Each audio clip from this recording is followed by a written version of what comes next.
में जब तक हम हैं अब बातचीत करते हैं आज के बिग मार्केट वॉइसेस की कड़ी में। हमारे साथ श्री आनंद टंडन मौजूद हैं। आनंद जी नमस्कार, कार्यक्रम में स्वागत है आपका। सर, कुछ हद तक अर्निंग्स पे तो हम बात आपसे जो पिछली बार बात हुई थी उस पर कर ही चुके हैं, लेकिन जिस ग्लोबल सेटअप पे हम ट्रेड करते हैं उसमें अब तक हम देखते थे कि यूएस स्ट्राइक करता था, कुछ स्ट्राइक ईरान करता था अरब कंट्रीज़ के ऊपर, बट अब बात आ गई है फाइनेंशियल स्ट्राइक। आप कुछ ऐसे अगर आप देखें बड़े कदम उठाएं जिससे ईरान की अर्थव्यवस्था चरमरा जाए, और ईरान कह रहा है जनाब कि उसके बाद हम पूरा का पूरा क्रूड के सिस्टम को बदल देंगे, आप एक रत्ती भर क्रूड नहीं निकाल सकते। सर, ये जो ग्लोबल सेटअप है आपको आने वाले समय में कितना चैलेंजिंग होता है नज़र आ रहा है, एंड स्पेशली जिस तरीके से अब यूएस की यील्ड्स बिहेव कर रही हैं 4.71 पे। देखिए, इस वक्त मेरे हिसाब से वॉर के ऊपर ज्यादा तवज्जो ना दें तो ही बेहतर रहेगा, क्योंकि इसका कोई प्रिडिक्शन करना मुश्किल ही नहीं असंभव है। खाली आप ये कह सकते हैं क्योंकि मिड टर्म पोल्स आ रहे हैं यूएस में, इसलिए उनको जल्दीबाजी रहेगी कि वो किसी तरीके का कोई नतीजा निकालें और उसको निष्कर्ष निकालें, ताकि जब इलेक्शन आए तो उस समय जो एग्जिस्टिंग प्रेसिडेंशियल नॉमिनीज हैं और उनके जो पार्टी है वो ये कह सकें कि हमने ये मुद्दा सॉल्व कर दिया है। लेकिन जहां तक बाजार का सवाल है, वहां पे उसमें जो ब्याज की दरें यूएस में जा रही हैं वो ज्यादा चिंताजनक है, क्योंकि उसका कारण उससे क्या होता है कि दुनिया भर का प्रभाव पड़ता है उस पर। और आपने ये देखा कि ना ही एक तरफ तो डॉलर थोड़ा सा वीक हो रहा है, उसके बावजूद जो है येन के साथ उनको सपोर्ट करना पड़ रहा है।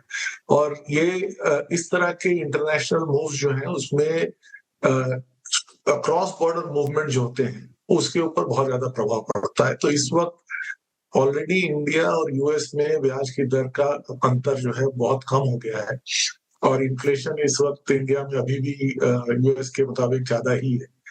तो इसके कारण हमारी करेंसी के ऊपर भी अभी प्रेशर बरकरार रहेगा। हालांकि एफसीएमएफबी ने अभी कुछ हद तक उसको संभाल दिया है, लेकिन आगे जाके ये फिर से प्रेशर बन सकता है। जहां तक बात रही ऑयल की, बिना वॉर के ऊपर चिंता करें, ये साफ जाहिर है कि इस वक्त इन्वेंट्री जो है, स्ट्रेटेजिक रिजर्व जो कहते हैं देशों की, वो बहुत कम लेवल पे हैं, ऑलरेडी एग्जॉस्ट हो चुके हैं।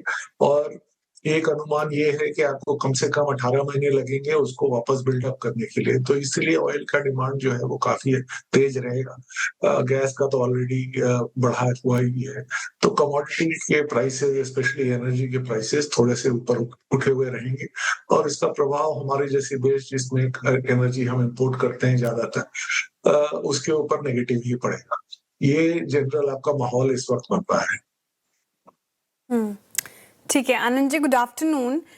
तो मार्केट में फिलहाल थोड़ा प्रेशर बना रहेगा, जैसा कि आपकी कमेंट्री लगी मुझे सर, लेकिन जो सवाल अहम है इन्वेस्टर्स के लिए या फिर ट्रेडर्स के लिए, मार्केट में पैसा बनाना, तो ये कैसे बनेगा? इस माहौल में भी आप कोई थीम या स्पेस देखते हैं जहां पर आपको स्ट्रेंथ नज़र आती है और जहां पर इन्वेस्टर्स अपने मनी डिप्लॉय कर सकते हैं, तो वो कौन से होंगे? देखिए, अगर आप नियर टर्म ट्रेडिंग कर रहे हैं तो उस समय उसमें आपको मोमेंटम के साथ ही खेलना रहेगा, और इस वक्त मोमेंटम जो है स्मॉल कैप क्षेत्र में ज्यादा है। उसमें सिर्फ एक ही प्रॉब्लम है कि एज ए ट्रेडर आपको निकलना थोड़ा सा मुश्किल रहता है, क्योंकि उसमें आप फ्यूचर्स और ऑप्शन नहीं ट्रेड कर सकते। दूसरी तरफ ये है कि जब तक फ्रंट लाइन कंपनियां नहीं चलेंगी तब तक इंडेक्स चलना मुश्किल है, और जैसा मैंने माहौल आपको डिस्क्राइब किया उसमें फ्रंट लाइन इंडेक्स बहुत ज्यादा ऊपर इस वक्त जाने की संभावना कम ही दिख रही है। अब बाजार में आपको कहीं ना कहीं सरप्राइज मिल सकता है, लेकिन अगर आप वैल्यूएशन देखें तो हालांकि फ्रंटलाइन कंपनीज के वैल्यूएशन थोड़े से बेहतर हो चुके हैं पिछले साल के हिसाब से, लेकिन उसके बावजूद ग्रोथ भी जो है वो काफी टेपिड ही है कमोडिटी कंपनियों को छोड़ के। और कमोडिटीज इंडिया में प्ले करना थोड़ा सा मुश्किल रहता है, क्योंकि बहुत सारी, स्पेशली एनर्जी में बहुत सारे गवर्नमेंट के उसमें उतार चढ़ाव आते हैं ब्याज टैक्स रेट्स के। तो आपके पास बचा कुछ एक के क्षेत्र ही हैं। फ्रंट लाइन में क्लियरली बैंक्स जो हैं अभी भी सस्ते हैं, वो जब तक फॉरेन इन्वेस्टर्स वापस आके खरीदना शुरू नहीं करेंगे, वो ऐसा लग नहीं रहा है कि इस वक्त आपको कोई बढ़त आएगी। लेकिन आपका परफॉर्मेंस काफी अच्छा रहा है, मिड कैप बैंक्स ने भी अच्छे किए हैं, क्रेडिट ग्रोथ ऑलरेडी बढ़ चुकी है और जहां तक बैलेंस शीट का सवाल है वो काफी साफ है। तो अगर आपको फ्रंटलाइन कंपनियों में देखना है तो शायद वही एक क्षेत्र है जहां पर थोड़ी सी आपको सस्ते शेयर्स मिल रहे हैं। बाकी स्मॉल कैप में कहना मुश्किल है कोई क्षेत्र, लेकिन ये है कि इस वक्त उत्तेजना जरूर ज्यादा है नई लिस्टिंग्स और so called new age companies के बीच में। और लोग इस वक्त ये देख रहे हैं कि वहां पर ग्रोथ कितनी आ रही है और इसके ऊपर ज्यादा चिंता नहीं प्रकट कर रहे हैं कि इसमें पैसा कब बनेगा। तो जब तक पैसे आते रहेंगे ये क्षेत्र चलता रहेगा। सर, प्रेशियस मेटल्स में गोल्ड में सिल्वर में फिर तेजी पकड़ ली है। अब या तो एक मल्टी एसेट अप्रोच रखते हुए कुछ हद तक ETFs भी इनके लिए जाएं, या फिर आप मानते हैं कि टाइटन या फिर कल्याण या फिर कुछ गोल्ड NBFCs या फिर कुछ गोल्ड कारोबार वाले बैंक्स को इस वक्त थोड़ी तवज्जो देनी चाहिए सर? क्या क्योंकि जनवरी के बाद इतना बड़ा स्ट्रॉन्ग मूव गोल्ड और सिल्वर में देखने को मिला है, क्या लगता है आपको इस वक्त ये अभी कुछ समय तक के लिए परसिस्ट करेगा क्या? फिलहाल जो माहौल है उसमें लगता तो है कि गोल्ड ने अभी नियर टर्म बॉटम बना लिया है और यहाँ से आपको डिमांड फिर से नजर आती है। देखिए, गोल्ड में सबसे पिछले 2 साल में जो बढ़त आई थी वो ज्यादातर इसलिए आई थी क्योंकि गवर्नमेंट जो सेंट्रल बैंक्स हैं उन्होंने गोल्ड का पोर्टफोलियो अपना बढ़ाना शुरू कर लिया था। और वो एक हद तक ये भी था कि उनको डॉलर से डाइवर्सिफाई करके किसी और शेप्स में जाना था, और गोल्ड एक ऑब्वियस स्ट्रक्चर है जहां पे आप जा सकते हैं। मुझे ये लगता है कि ये शायद फिर से आपको दिखेगा क्योंकि ऑलरेडी जैसे हम लोगों ने ऑलरेडी डिस्कस किया है कि यूएस में ब्याज की दरें बढ़ रही हैं और उसके बावजूद जो फेड को ट्रांजैक्शंस करने पड़ रहे हैं जहां पर उनको शॉर्ट टर्म बॉन्ड्स खरीदने पड़ रहे हैं खुद ही, यानी कि कुछ हद तक आप ये मान सकते हैं कि वो डॉलर छाप रहे हैं और उसका कोई डिमांड नहीं दिख रहा है। इसका भी ये मतलब होता है कि लोगों का भरोसा धीरे धीरे डॉलर के ऊपर एज अ रिजर्व करेंसी कम होता जा रहा है।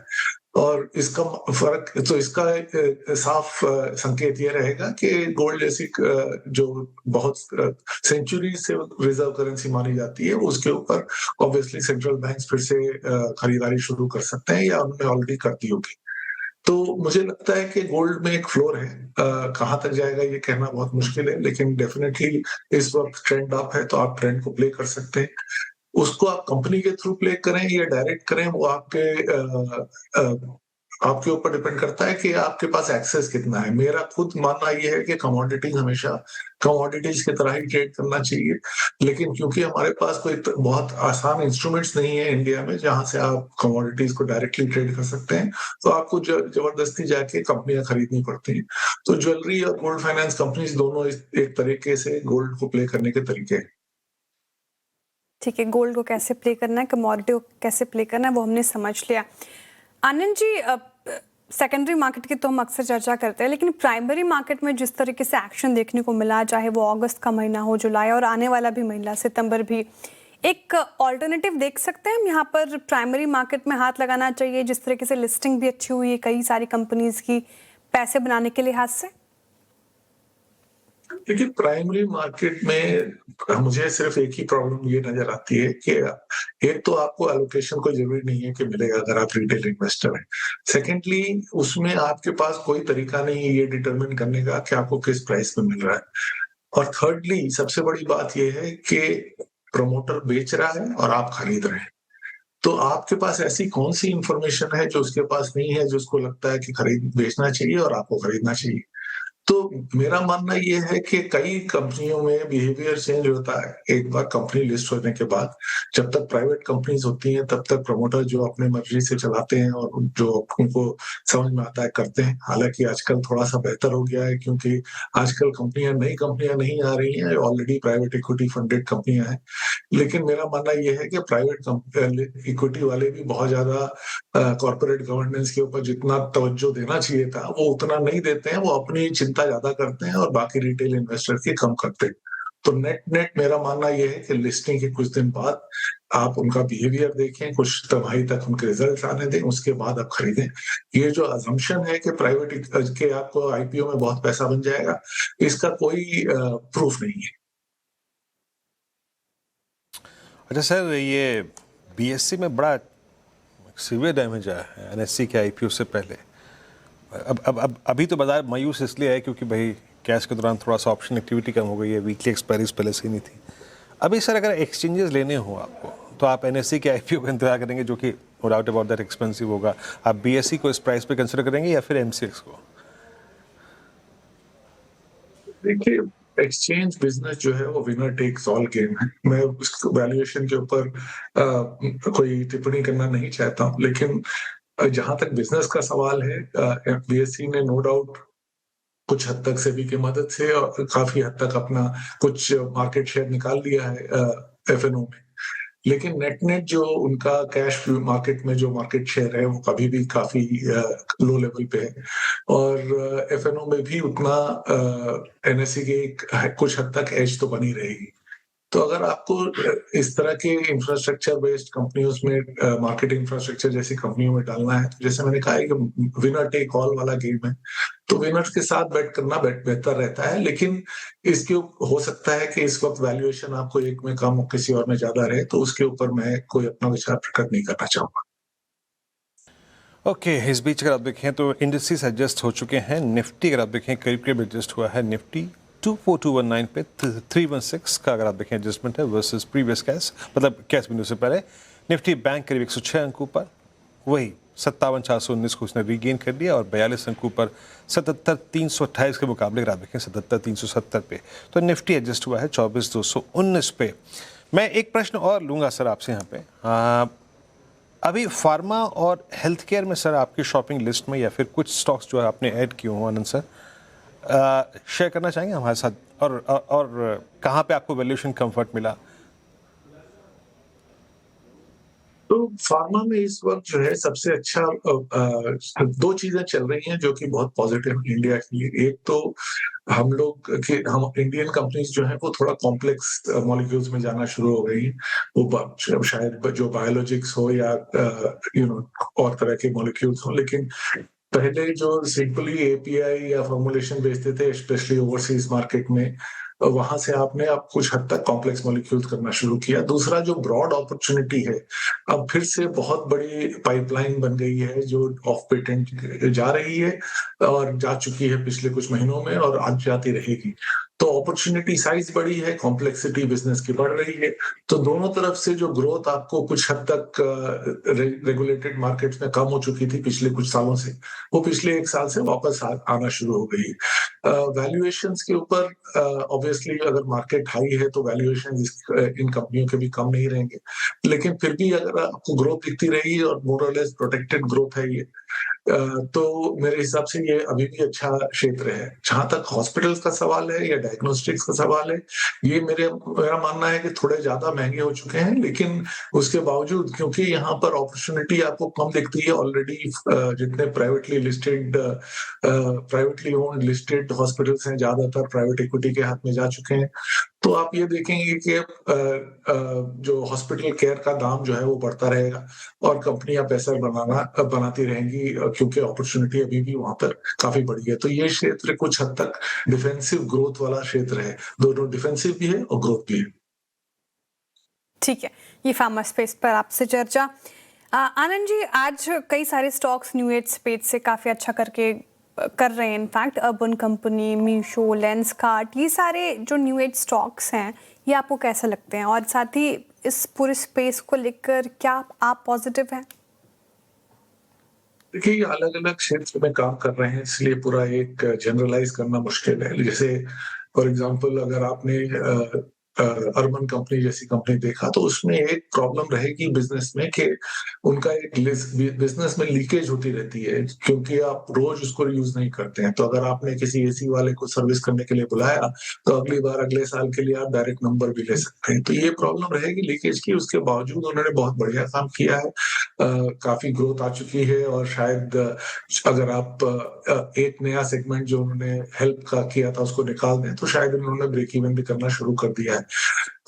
बेसिकली ये सब कंपनियों में आपको ये देखना है कि डिस्ट्रीब्यूशन जो हो रहा है रिटेल लेवल तक, उसमें वैल्यू चेन में उन्होंने एक अपना सेगमेंट निकाल के प्रॉफिट पूल अपने तरफ खींच लिया है। तो जहां पे एफएमसीजी जैसी कंपनियां हैं, जहां पहले रिटेल डिस्ट्रीब्यूशन होता था, अब कई सारी जो है ये होम डिलीवरी वाली कंपनियों के पास आ गया। तो आपको ये देखना है कि कहाँ तक ये सस्टेनेबल रहेगा। बट डेफिनेटली ये एक क्षेत्र है जहां पर कुछ हद तक इनोवेशन इंडिया में पहले हो रहा है क्योंकि हमारे यहाँ खर्चा कम होता है एक इंडिविजुअल आदमी को लेने के लिए, इसलिए हमारा जो डिलीवरी मैकेनिज्म्स हैं वो बेहतर हैं बाकी दुनिया के हिसाब से। तो डेफिनेटली ये अट्रैक्टिव सेक्टर बन सकता है। श्रेयान सर, बहुत बहुत शुक्रिया आप इस कार्यक्रम में शामिल हुए। सभी सेक्टर्स पे, इंडस्ट्रीज पे, स्टॉक्स पे राय रखी आपने, बहुत बहुत शुक्रिया। डिस्ट्रिक्ट क्लोज में जैसे कि मैं कह रहा था कि जिस प्रकार की